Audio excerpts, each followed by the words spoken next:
Okay, we're continuing to learn Leilui Nishmas Bas Yafega Bas Yisrael, Leilui Nishmas Levi Ben Yosef, Leilui Nishmas Frida Sima Bas Yitzchak, for the Refuah Shlema of Reuven Ben Hinda. And the week is sponsored by Meir in memory of Rachel Bat Natan and memory of Jack Yaakov Peretz Ben Gershon Meir, Tzichalom Livracha, and by the Eagles in memory of Lori's Ima Tzevia Bracha Bas Elia, and by my parents in memory of my grandmother whose yahrzeit is tonight, Chaya Rachel Bat Tzvi Hirsch, and anonymously by a family, anonymous family, not for long, making Aliyah from Cincinnati, Bezrat Hashem, to join the Chevra. Okay, so what I'm warning you already that today, at a certain point, you're going to want to scream at Rabbi Nachman or close this sefer and run away for a little bit. Just telling you, it's gonna happen at a certain point while we're learning today's Torah. And I appreciate everyone coming out in this very fun weather and after a very restful night of sleep as well. Hashem yishmor aleinu. Hashem should wipe out the evil from the face of the earth. We should continue to learn Torah for the rest of our lives, Bezrat Hashem. Okay. In Likutei Moharan, we're on Likutei Moharan Samech, the 65th teaching, and the third number of it, the third chapter, of this teaching. And I'm going to do a quick review of what we learned until now.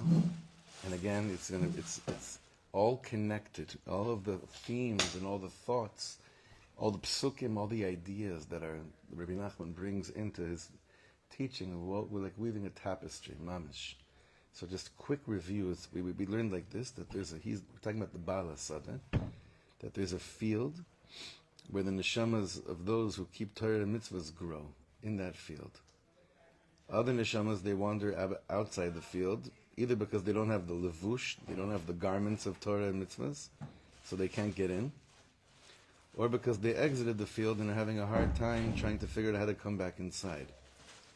And there's also a Baal Hasadeh, the master of the field. He's a very big tzaddik, and he both tends to the neshamas that are inside the field, and he strives to do a tikkun for the souls that are trapped outside the field. So Rabbi Nachman was very busy doing tikkun on neshamas for those that are alive and those that aren't alive anymore. Those that weren't alive anymore. And when the neshamas keep Torah and mitzvahs and return to the field, we learned last week that the eyes of the tzaddik begin to shine. That's what we called state sofim. The eyes are able to gaze and look and shine. And then, what we learned is that when we're doing our role, we enable the tzaddik to have better, clearer, further eyesight. And then the tzaddik's able to bring people to their tachlis, to their ultimate purpose. And we were learning last week that a person's ultimate purpose in this world corresponds to perfected speech, to be able to fully, there's a lot of different teachings here, but to be able to mamish perfect our dibur with tefillah, that every word and every letter that we say in our davening, from beginning to end, has an inyan of echad to it. I just came out of Shachris, one of us came out of Shachris. Unfortunately, I can't say that from the beginning, the first word of Hodu Hashem Kiru Bishmo, till Hashem Echad U'Shmo Echad in Aleinu, felt like one beautiful, locked-in, perfected state of speaking to Hashem. But the tzaddik enables us to focus on the tachlis. The tachlis of life is to be able to have what Rabbi Nachman referred to last week as, we did it 2 weeks ago, last week was Tiny Zester, is to have perfected speech. And a person whose speech is perfected, he makes a yichud, he's able to make a unity out of all the letters and words of his prayer. What this, I think, means is that if we would walk out of a davening and we felt like every word that was just uttered here right now, mamish chativa achat, it's literally one unit, it would be a completely different world. We would walk out feeling mashu acher legamre, something else. Don't know exactly what it is, but it's something else. But now we're up to Od Gimel. And Od Gimel is not, there's no hard words here.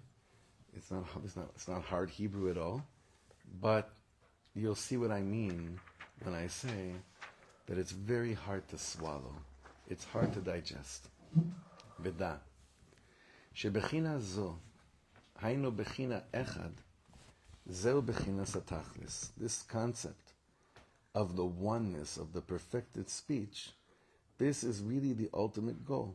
כמו שכתוב, to reach this place of one is the ultimate goal, because it's not just that you're able to fully speak before God and your speech is perfect. Something transpires inside of you. A state of awareness and consciousness develops. A very important one. One that will be clear to all when Mashiach comes. Not yet now. Based on what pasuk? כמו שכתוב, ביום ההוא יהיה השם אחד ושמו אחד. I think those are psukim that we've said many, many, many times, that pasuk. I mean, how many times do you think you said that pasuk in the last week? Bayom ha'u yeh Hashem echad u'shmo echad. Many times.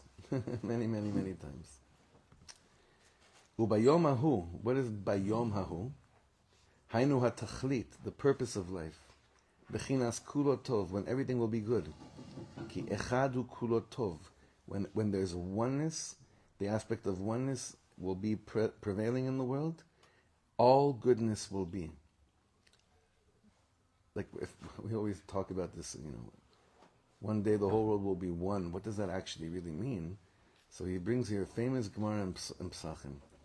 כמו שאמרו רבותינו זיכרונם לברכה על פסוק זה, ביום ההוא יהיה השם אחד, and the Gemara says, then it'll be one. What? Atu ha'idna lav echadu? Now? It's not one? Right? Ha'idna, that means now in Aramaic. Lav echadu? Hashem's name is not one? So this is amazing.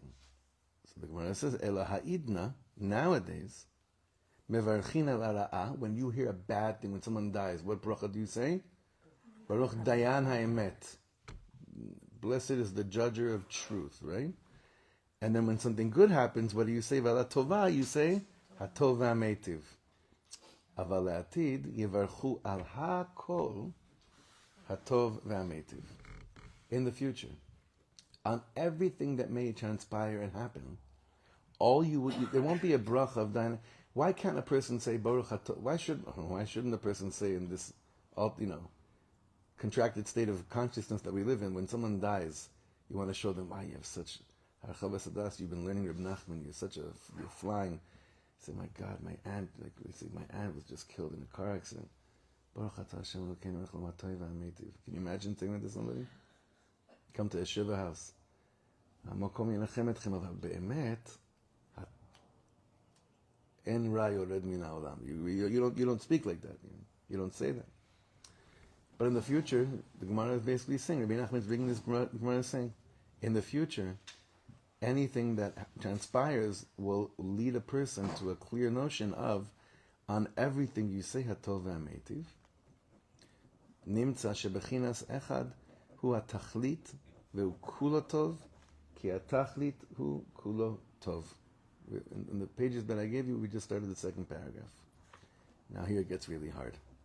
Okay, and I'm not trying to defend Rabbi Nachman, doesn't need to defend him, but I'm saying this because knowing some of you and not knowing anything that your entire lives have gone through, tragedy has struck just about every person that I know.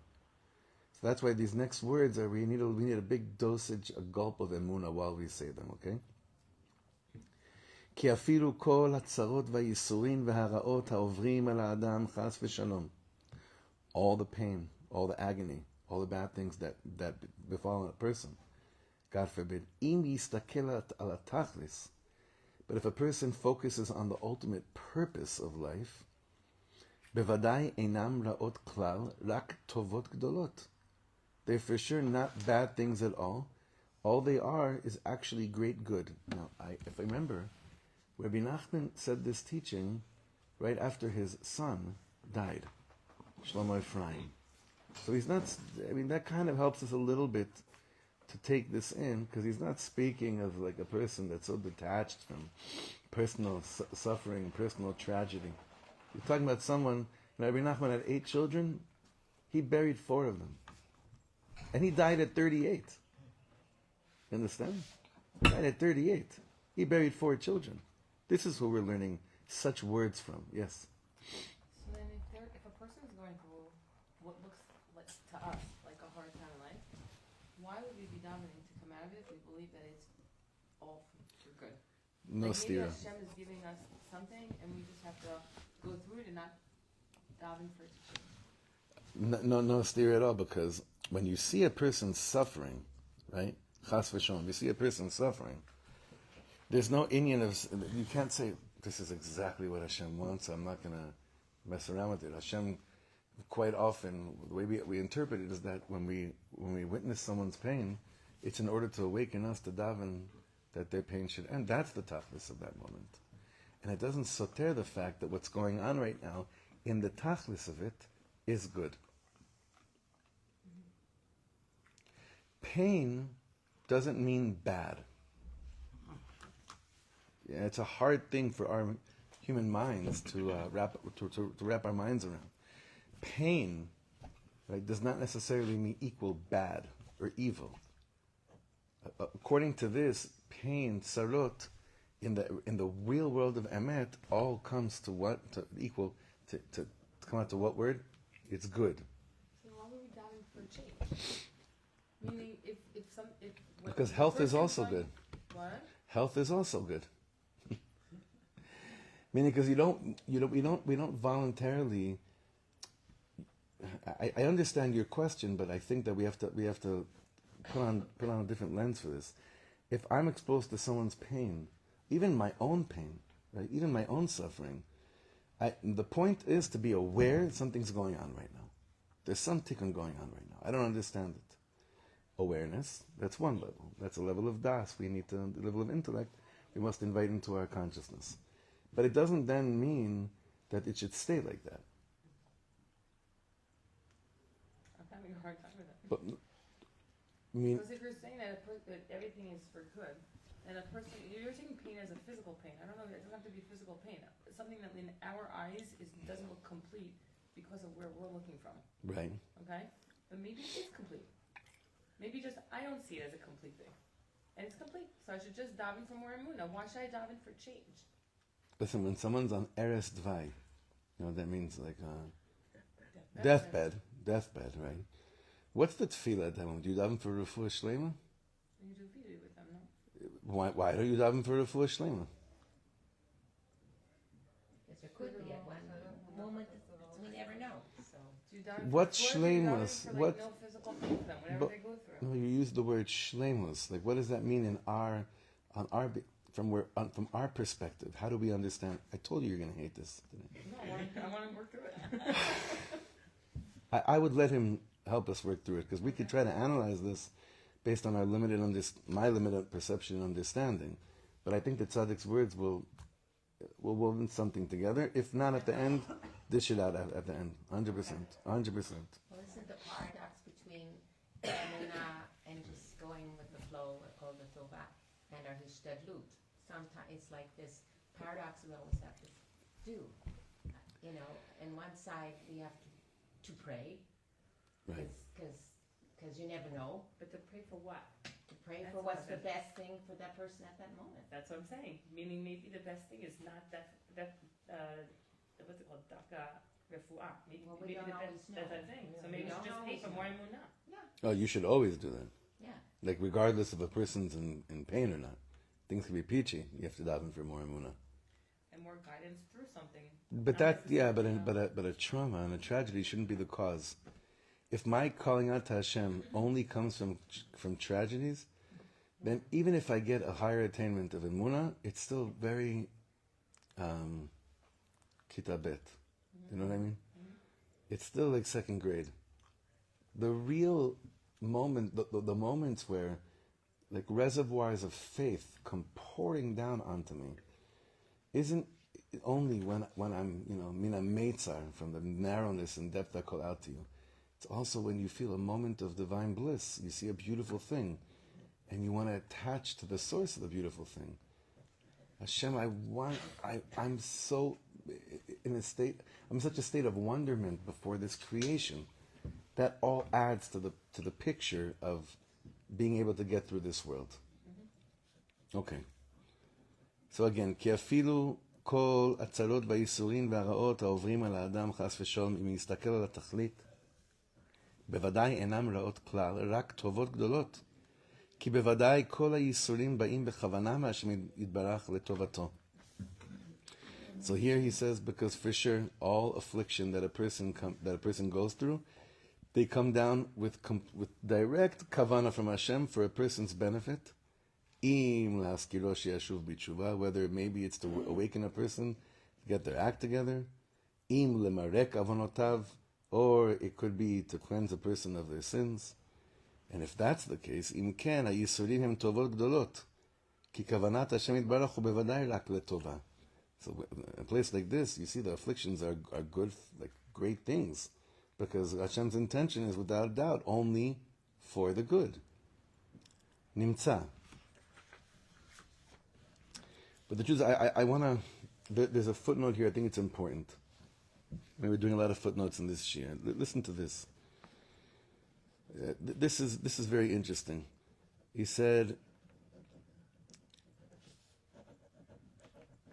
that what basically Rabbi Nachman says in another place is that the reason that tzaddik has to go through so much suffering is that he has to be able to assist everyone else who's suffering until they all attain the tachlis where all is good.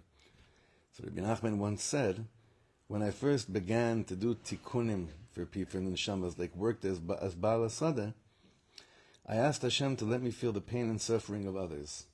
He actually asked Hashem, let me feel other people's pain. Now I feel another person's suffering even more than the person himself does. I saw this one time in my life with the tzaddik. I had the schus to go before the Amshnover Rebbe, and this is like 20. You know what? It's going to be 20 years ago. This Chavchet Iyar, because it's his grandfather's yahrzeit. They do a tish, Yom Yerushalayim.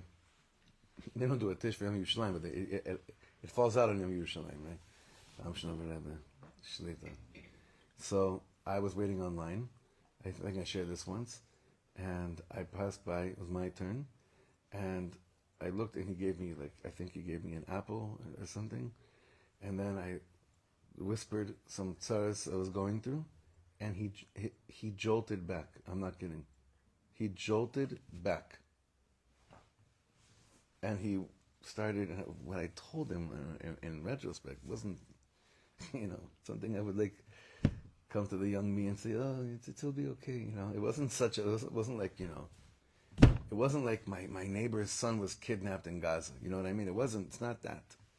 But he sensed the pain of another yid, and it lamish, like, right then went on him. So you could say, go back to your question, then the Rebbe shouldn't have given me a bracha even. Why? Not give you a bracha, to give you a bracha that you have strength to get through. Well, he said to me, so he said to me a deep thing. So that's kind of what he said. He said, and I said to him, I docked him in English, Davka, because I wanted the Gabbai to feel that it's a little bit different than all the rest of the Chaver. They're coming in Yiddish or Hebrew. If I come as an American speaking in English, maybe they won't push me after 5 seconds. So I said, by the way, when you cut someone off in Israel and they come and they roll down the window or whatever, if you start speaking in English, you'll see it changes everything. Not that I know. The advantage of being American? Not that I know. Rumor has it. Now, I was with someone that once did that. I couldn't believe it. Where it actually worked. Anyway, the Havdil. So when I told the Rebbe that, so he answered me in English. And he said, try to string yourself into the bitachon and the Ribbon Shlomo at all costs. String yourself. String yourself. I said, what? I wanted to make sure. I never heard that concept before. String. In, out, in, out. Like weave. Weave, mamish.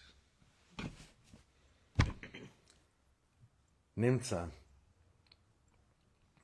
שבכל הרעות והייסורים שיש לאדם חס ושלום, אם יסתכל על התכלית, היינו כוונת השם יתברך, לא יהיה לו ייסורים כלל. This is Reb Nachman speaking about an ultimate state of being. Don't start getting depressed if you're not there yet. Reb Nachman says any pain and affliction that a person goes through in this world, if you look at the tachlit of what's going on right now, the purpose of it, the purpose of life, you'll see you won't have any pain or affliction at all. Rak adarabah. Yitmale simcha migodel rova tova sheyistakel be'atachlit ha'yisurin halalu. But rather, if you could feel right now at that moment that Ribono Shel Olam is actually dealing with you, with your tikkun, with how to rectify whatever it is you have to rectify in this world, the reason why you came into this world, Yitmale simcha, you'll be filled with happiness and joy. Migodel rova tova sheyistakel be'atachlit ha'yisurin halalu. Ki atachlis hu kulo tov, kulo echad. Because we know that the ultimate purpose is entirely good, it's entirely one, like we've seen before a number of times. Ube'emet, en shum ra ba'olam, rak kulo tov. There's a lot of sheker in the world, but he's saying over here that there's really, in the emes of things, there's no evil whatsoever in the world, it's all kulo tov. That's why he says, "Ein yush ba'olam." That's his famous saying. That's That's where it comes from. No, the Ein Yush Ba'olam Klal, Rabbi Nachman screamed that on his deathbed. Yeah. It's one of the last things that he screamed. Rabbeinu Sha'ag Bekol Gadol, he let out a shaga, he says shaga, like a roar, yeah, like lion roars. Ein Shum Yush Ba'olam Klal, but he could see, meaning, Lama Ein Yush Ba'olam Klal? Because En shum ra ba'olam, rak kulo tov. But Rabbi Nachman says, you're probably thinking, if it's all good, then why am I in pain? Ach, look what he says. Ikar הצער שיש לאדם מייסורים שעוברים עליו חס ושלום, הוא רק מחמד שלוקחים מהאדם הדעת. עד שאין יכול להסתכל על התכלית שהוא כולו טוב, ואז מרגיש צער וכאב הייסורים. כי כשיש לו דעת, הוא מסתכל על התכלית, אינו מרגיש כלל הצער של הייסורים כנ"ל. So what did the Rebbe say? What enables us to live in a situation, in a reality, that I feel pain and I'm broken over it? What was taken from me at that moment to be able, enabling me to sink into such a place? Dat. What's das? What would you say das is here? Understanding. That what? Understanding the tachlit, understanding That Hashem is dealing with you. here and now, Yeah. and rather not looking at the long term. Nachon. Now, this Indian of das is very, very big, and it's very different than the way that we understand it in the Tanya, in the Alter Rebbe. Here, the concept of dat is literally awareness. It's living in a state of awareness, of looking at things, thus giving us the ability to understand what's going on over here right now. And if I'm understanding, which brings me to an awareness that the Ribono Shel Olam is putting me through so many different things, and it's true that it hurts and it's painful, but the more that I look into the eye of that thing that I'm going through, while my emunah is growing and growing, that thing that I'm looking into, it doesn't mean it starts to make me feel happy, like happiness, like a simcha, like a bar mitzvah. But what it fills me, the type of happiness that it fills me with, is knowing that Tati's in charge, that Hashem is running the world. And that is the greatest nechama for the soul in this world. What scares us the most are the moments where it feels like en hashgacha. What's going on over here?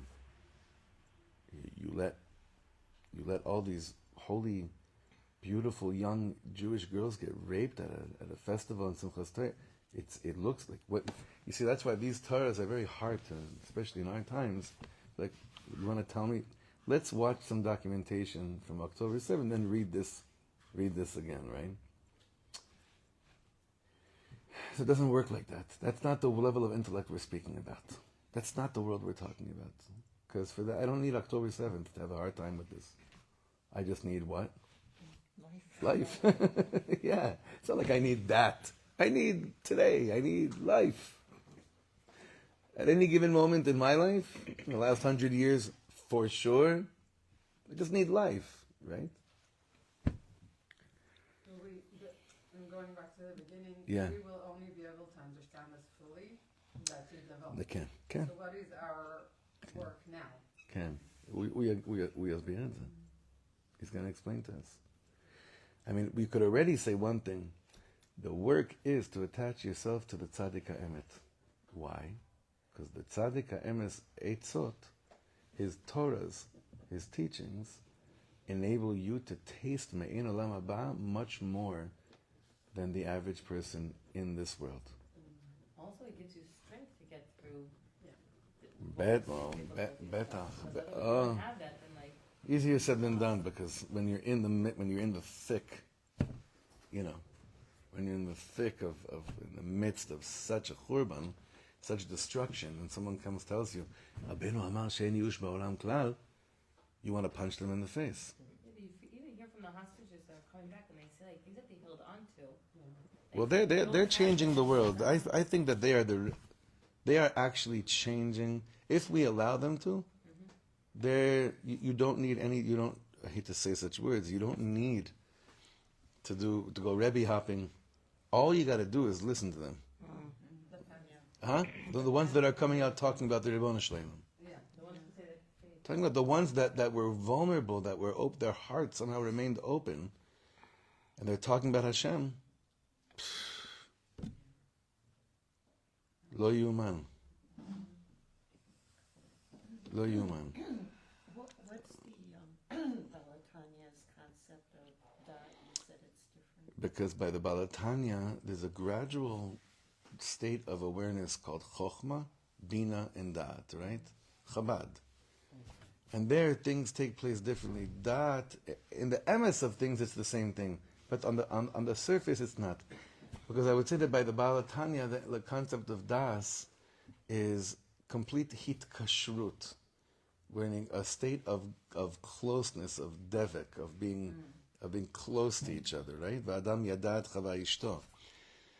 I guess in the heart of things, it's the same thing here. It's just the way we get to it here is it's more talking about I have the das, I have the awareness that right now what's happening is a davar that is refining me, that is run by Hashem, that I can't understand with my regular olam hazeh das.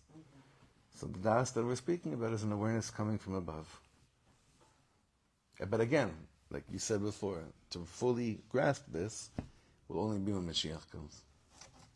Many of us, I don't know how many years we walk around with questions of why did we have to go through something. I had a question.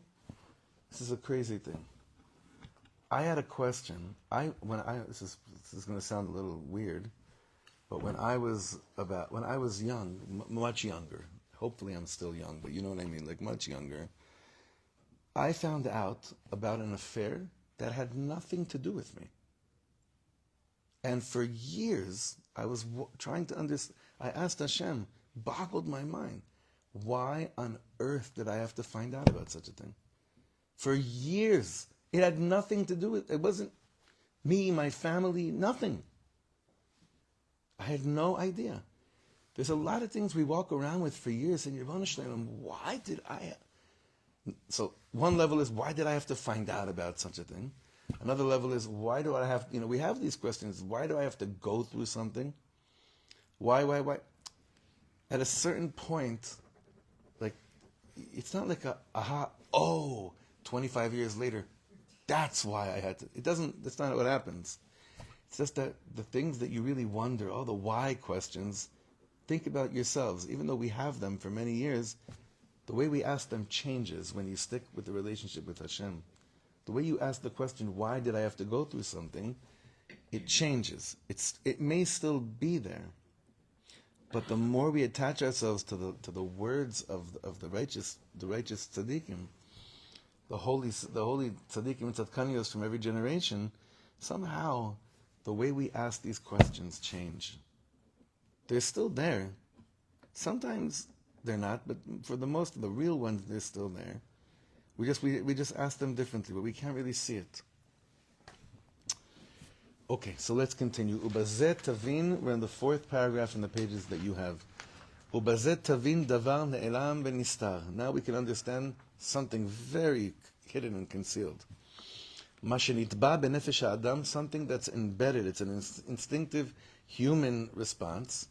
כשיש לו ייסורים גדולים, when a person goes through a lot of pain and suffering, נחמן al-Islam, for instance, like what? Amputation. כגון למשל, כשחותכים איזה איבר לאדם, חס ושלום, if God forbid, the leg gets amputated, אזי סותם ועוצם את עיניו בחוזק. I mean, this is full-on anesthesia days, I guess, Rabbi Nachman is speaking about. But back then, can you imagine if you had to amputate a leg, what a person had to go through? I mean, today, it's always a horrible thing, but the actual process of, God forbid, having a limb amputated, today, same things with dentists. I don't know how anyone had... How did people go to the dentist? What were dentists... Did dentists show their face in public 100 years ago? You know, did they go to shul? Huh? Schnapps. So Rabbi Nachman says that when a person's experiencing like such severe pain like this, it's almost natural for a person to go to mamish, shut your eyes really tight. Why does that happen? So listen what he says. This is amazing. Ki ze anu ro'im bechush. We know this. כשאדם רוצה להסתכל על דבר שהוא רחוק ממנו, when a person wants to look at something that's distant from him, אזי סותם את עיניו ומצמצם ומכווץ הראות. You squint. It's funny, one guy came to me. I don't see that well from far. I really don't see that well from far. But sometimes I like if I didn't know that you usually come and sit there, I also wouldn't know. It's whatever. So by Leil Purim in our house, I guess Shabbos, because Purim went into Shabbos, so all the Chaver came over for the Tish Friday night, like a Seuda. And one of the Chaver that was here, he says, you know I was there, right? I'm like, I thought it was you. He's like, yeah, I couldn't tell if you were doing some Kabbalistic tikkun with like this the whole night, or you're trying to see if it was me, but I always put my glasses away. These things and try because I don't want to. I just want to keep on staying over here. So the Rebbe says here that we see that when you want to look at something that's distant from you, so you squint. Why do you squint? You would think you should go like this. You should open your eyes wide. You don't. In order to focus, you squint. Why?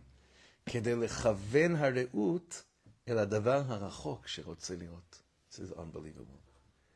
He says, in order to focus on a faraway object that you want to see, you dafka take the function of sight, that your eyes, and you mitzamtzem oto, and you contract it. Bezeh machmat, why is this like this?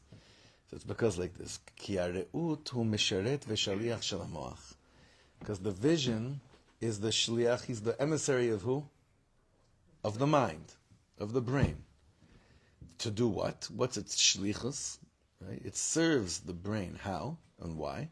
Lavi hadavar sheroeh letoch hamoach. To bring the thing that a person is observing, to bring that object into the brain. That's what the eyes do. They got to get a clear glimpse on something, and when it has clarity on it, then it basically comes back up into the brain, into the mind, and says, "Here, take this, observe." This is what we do. Ki ikar hareiyah hu hayediyah, because the essence of looking is awareness. Dahainu leida mahut hadavar, to know the nature of the object that you're looking at. Vayediyah hi bamoach, and das that we're speaking about is in the mind. Uksherotze hamoach leida ze hadavar sheomed kenegdo, and when the mind wants to know what's in front of it, Azayhu sholeach et hareut. So it says, how will I know what's in front of it? Let me send the eyes. They're the shlichim to figure out what's in front of me. והראות הולך ורואה הדבר ומביאו לתוך המוח ואז יודע מה שהוא רואה. And then what ends up happening is that the vision goes and sees the thing that it's looking at and brings it up into the brain. Then the person knows what they're looking at. Just an important footnote here. Rabbi Nachman shows the connection between sight and awareness. When a person focuses his sight on some object, his power of vision reaches outward and impacts with the sighted object. And on account of this impact, the power of vision ricochets back to the eyes, and the sighted object is pictured in the eyes. It is this image and the information it carries that is delivered to the mind. Okay. And by the way, this is how we function. This is happening all day long. This is what we do besides people that are blind. And then their way of das is very, very different. It's more, without getting into it right now, but the way that we operate, Hashem should bless us with healthy eyesight, Ad 120, all of us, everyone should have healthy eyesight. This is how we're operating. This is how we're constantly looking at things and sending messages. And our eyes are shluchim. And our eyes can be very deceptive as well. That's why Kriya Shema is v'lo taturu acharei levavchem v'acharei einechem. We have to keep in constant consciousness. What am I using my eyes for? That's when you're closing your eyes. We'll see. So look what he says here. ועל כן כשמעבירים דבר לפני אדם במהירות גדול. That's why when you pass a certain object very fast before somebody, אינו יודע מהות הדבר, he doesn't know the nature of it. Why? I saw it, but I don't know the nature of it. Why? אף שבאמת ראה הדבר בעיניו ממש. I saw what's in front of me. But עם כל זה מחמת המהירות, but because it came by so fast, לא היה פנאי להביא הדבר לתוך המוח. What wasn't there time for? בדיוק.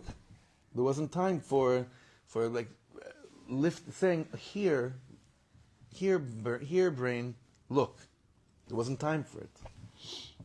ועל כן כשהדבר רחוק ממנו, so therefore when something is far from you, אין בכוח הראות ללך לשם ולהביאו לתוך המוח.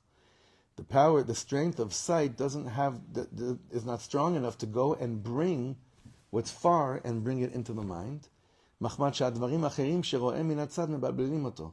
Because let's say all I want to focus on right now is the tip of that chair that's at the end of the table, right? So what's one of the reasons that I can't really grasp that thing? One is because maybe it's too far, so I have to squint. Second of all, what could it be? See all this. You guys came into, you're blurring don't take this the wrong way, but you're blurring the vision. So the further something is away from me, all the other things that are in the picture don't enable me to just focus on that. It's unbelievable. How Rabbi Nachman expressed this. וכן מחמת הפיזור שנתפזר הרעות. על ידי זה הוא נקלש. The vision gets diffused and weakened. ואין בו כוח להביא הדבר שרואה לתוך המוח. The strength of my eyes is weak. I don't have the koch to take that and say, here, look at what this is. Because it's not a weak, it's not a strong shlichus. I'm operating on a very weak shlichus to bring something into my eyes. So you could just say like this, but if I feel so close to every single yid, I could see them from miles and miles away, I want to see every single Jew. And the more I love, the more that I know that's what I want. The more I learn how to look, the more I refine myself. The more I'm living with emunah, then even things that are very far from me, when I close my eyes, I see them. And that's enough for my mind to receive the shlichus and have the das and the awareness that I'm close to that thing that I see. We have a lot of stories like this of tzaddikim that are sitting in one city. They close their eyes and then they see the person that's like a guy, I don't know, towns and towns away, and it's just brought right in front of them because the eyes, that's what they're choosing to look at in the eye of the soul, and then that brings it up to the mind, and the idea, the awareness is, this is who's with me right now, this is who's close to me, this is what's next to me. Al ken, so therefore, when something, for the reasons we said before, things are far, things get blurry, the sight is weakened, what does a person have to do? Al ken tzarich listom et einav. Therefore you have to squint and לצמצם הראות ולכוונו על הדבר שצריך כדי שלא יבלבלו דברים אחרים. In order to focus and not be bothered and confused and distracted by other things, that's where the concept of closing the eyes comes from. וגם כדי שיתחזק כוח הראות ולא יהיה קלוש ואז יוכל לראות הדבר מרחוק. And so that in order for things to not be distracting me, and to keep my vision strengthened, you then be able to see a faraway object like that, like the way we just explained it right now. So Rebbe Nachman says, why am I sharing all this with you? You need me to give you a shear on the anatomy of the eyes, on the science of eyes? No. Kmo chen, so too. It's the same when we want to focus on the tachlis of this world. Kmo chen ksherotzim l'nistakel al tachlis. When I want to be focused on what really matters, on the purpose of life, on the purpose of why I'm in this world, on the purpose of this world, shehu kulo tov, kulo echad. Tzarich listom et einav ulechaven ha'istaklut el ha'tachlit. Sometimes I got to close my eyes and keep my gazing and my vision towards one thing and one thing only, the purpose. The first time we find the father giving a bracha to his son in the Torah is where? Is Yitzchak giving a bracha to Yaakov. How does that parshia begin? What's the lashon? Vatechahena enav mirot. It tells us Yitzchak became blind. Started becoming blind. And it just tells us it's because it's the tears from Shamayim, tears of angels that were during the Akedah, or I was going to say Avram's tears, that went into his eyes while he was about to be shafted, that blinded him. But Reb Tzadok HaKohen says, why is it so important? I think Reb Tzadok, Reb Simcha ben Reb Shinsko says, why is it so important to tell us this thing right before the story of the bracha happens? Because the Gemara says, En ha-bracha mitzuyah ela midavar samui min ha'ayin, that real blessings in this world are only from things that are hidden from the eye, meaning it's a blessing. I would say like this. Some people tell you all the time, listen, open your eyes, wake up. But the emes is, wake up, close your eyes. Especially today. Close your eyes, wake up. Close your eyes, wake up. Again, כמו כן, כשרוצים להסתכל על התכלית שהוא כולו טוב, כולו אחד, צריך לסתום את עיניו. ולכוון ההסתכלות אל התכלית השם. I'm turning away from so many things because I actually want to focus on what matters. כי אור התכלית הזה היא רחוקה מן האדם. Because the light of this ultimate purpose, of this ultimate goal, is very distant from a person. ואי אפשר לראותו כי אם בסתימו דעיניו. And the only way that I could really see what the purpose of being in this world is sometimes is literally by keeping my eyes closed. שצריך לסתום את העיניים לגמרי. I got to keep them completely shut. ולסגרם בחוזקה מאוד. And to close them very tight. אף גם לדוחקם באצבע.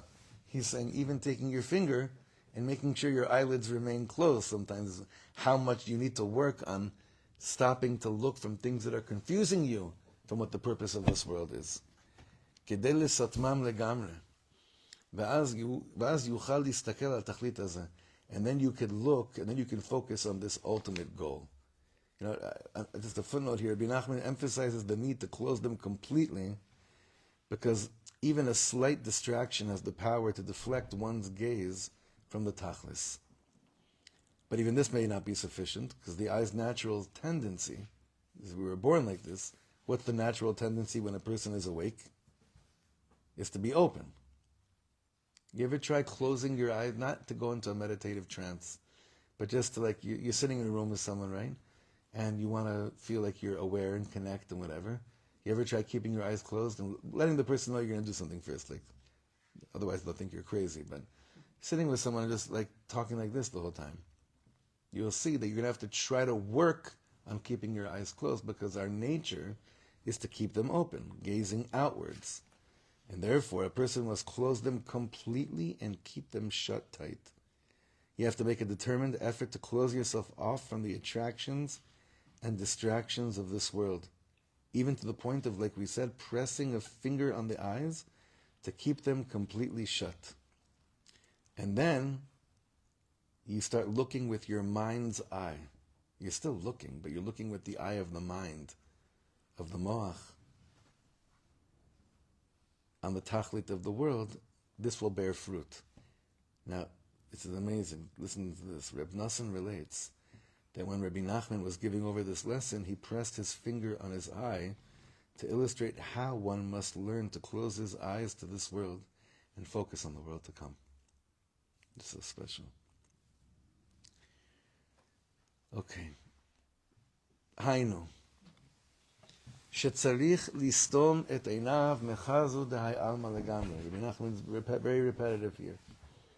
You have to shut your eyes from that which you see in this world completely. להעלים עיניו ולסוגרה מאוד, לבלי להסתכלל כלל על תאווה העולם הזה והבליו. ואז יוכל לראות ולהשיג אור התכלית הזה שכולו טוב.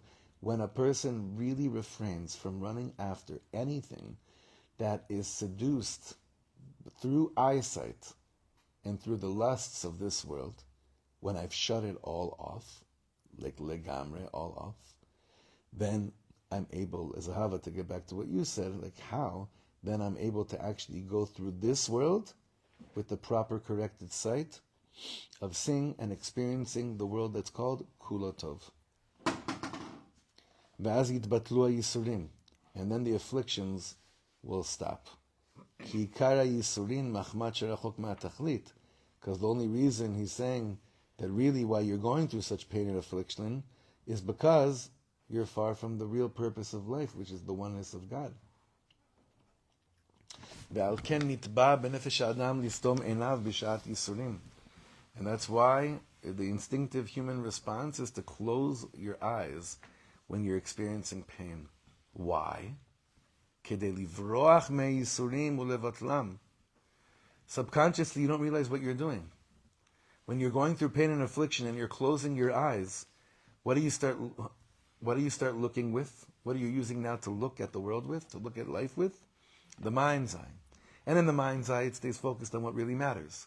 So when I'm closing my eyes, when I'm going through pain, Rabbi Nachman says, you don't even realize, but you're doing it because you want to run away from the affliction that you're going through, but not just run away from it. You want to levatel otam.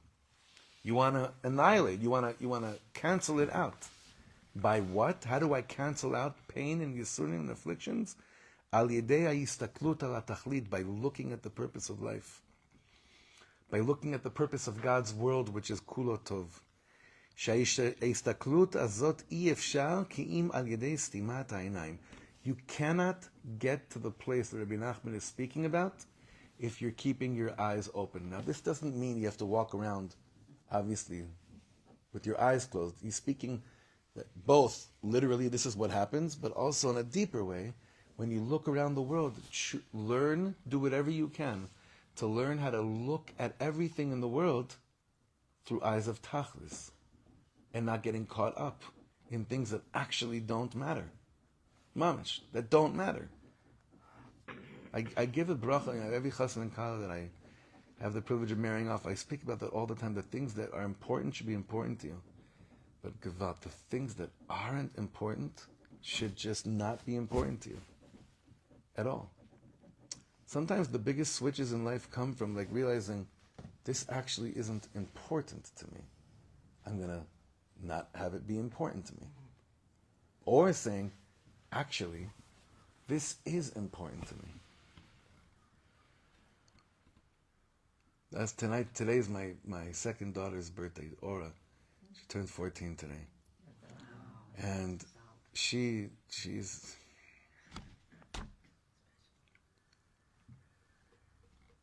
You're saying that because she's a gingit, right? She is something. She's something else. We took her out last night for a meal. And there's all the craziness going on in the world. Then we went to a concert with her.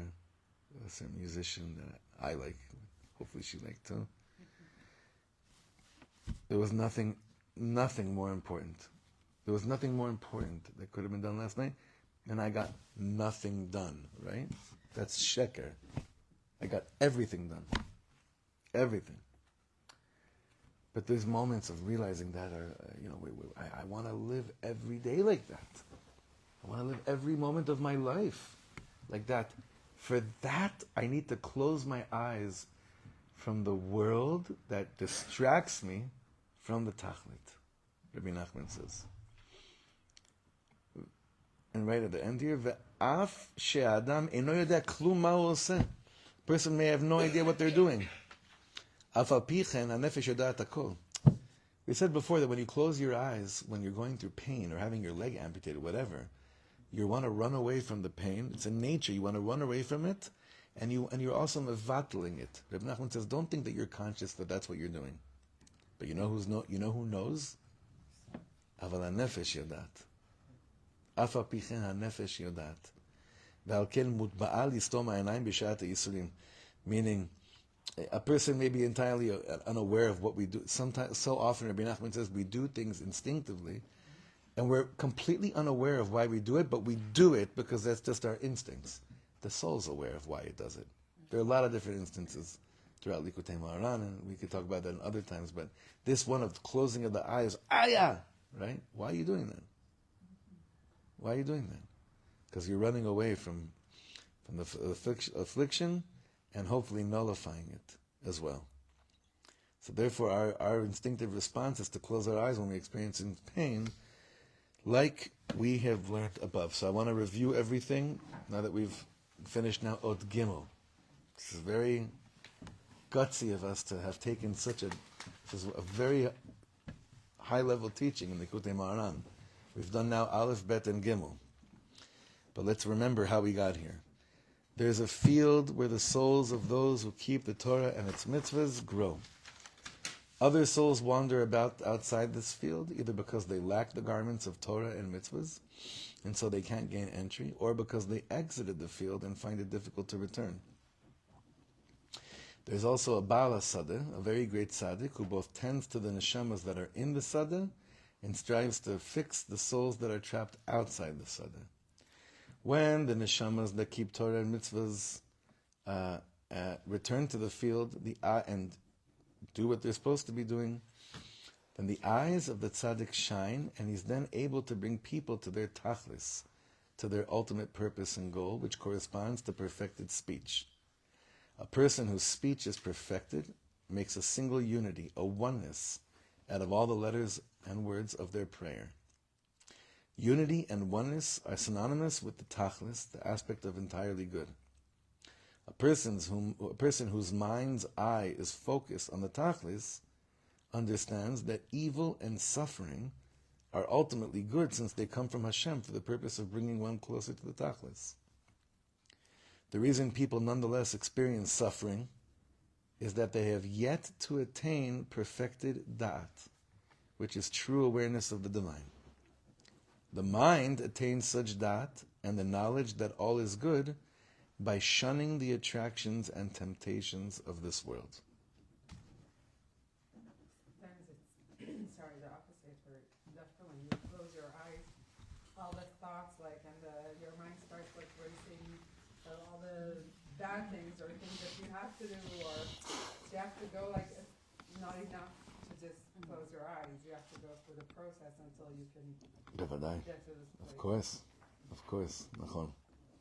Okay, so Bezrat Hashem will continue from here next week. Is everyone okay? I mean, that's a stupid question. No one is, but is it? Yeah. Okay. Shukar. Thank you.